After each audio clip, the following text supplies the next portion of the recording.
হচ্ছে শুকানো বাঁধাকপি।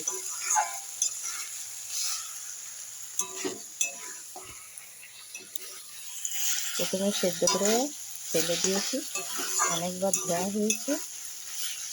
তারপরে এবার মশলা দিয়ে কষলাম, তারপরে আজকে গরম মশলা বেটে দিয়েছি একটু,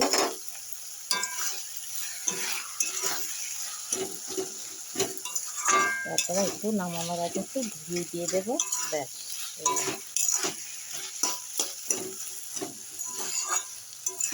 কমপ্লিট। সস দিয়েছি,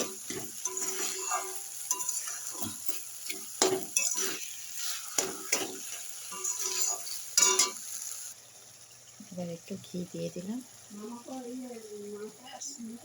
কমপ্লিট।